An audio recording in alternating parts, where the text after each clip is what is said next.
हेर्नु साथीहरू हाम्रो यस्तो हालत छ। पानी परेन भने पनि सुख छैन, पऱ्यो भने पनि सुख छैन के।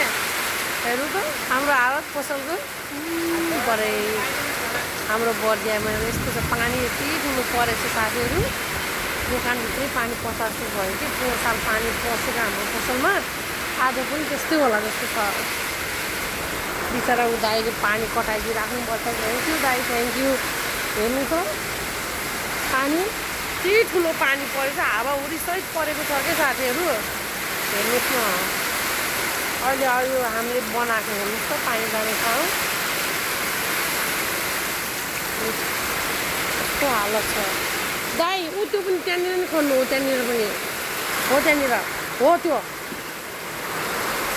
हेर्नुहोस् त साथीहरू कस्तो धेरै हाम्रो त भित्रै आउँछ कि। कस्तो गाह्रो छ हामीलाई, के गर्ने। गरी खान्छु भनेर सुख छैन के। यस्तो छ हामी दुखी गरिबलाई त। पानी हेर्नु, बाटो के अरे हाम्रो पसलभन्दा अर्को भयो के पसलको बाटो चाहिँ। त्यही भएर अनि हामीलाई चाहिँ साह्रै समस्या छ। पानी आइसक्यो, पानी भित्रै पस्दा जस्तो गरिसक्यो साथीहरू।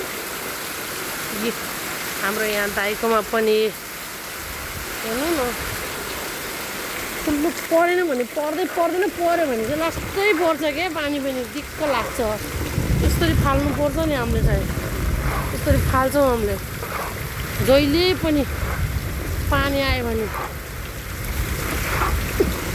के गर्ने बाध्यता छ। नपढ्नु नै, नपढ्नु फेरि बिग्रिन्छ कि जस्तो लाग्यो कि दाइ।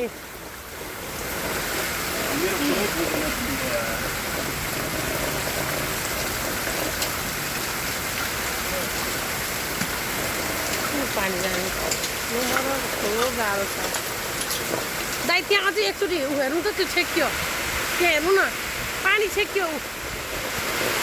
हो त्यो हो, पानी आयो भने पनि फस्टै आउँछ कि हाम्रो यो बाँकी बर्दियातिर चाहिँ। पानी आयो भने चाहिँ सिटिमिटी फेरि पानी पर्दैन। पानी पऱ्यो भने चाहिँ यस्तो हालत हेर्नु साथीहरू। कति पिरो हो, दोकानभित्रै पर्छ कि भन्ने लास्टै पिरो हुन्छ साथीहरू। आकाशै खोजे यस्तो गर्छ।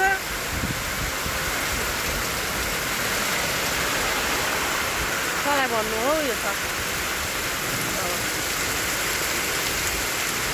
अब त रोके पनि हुन्थ्यो, अति भयो होइन।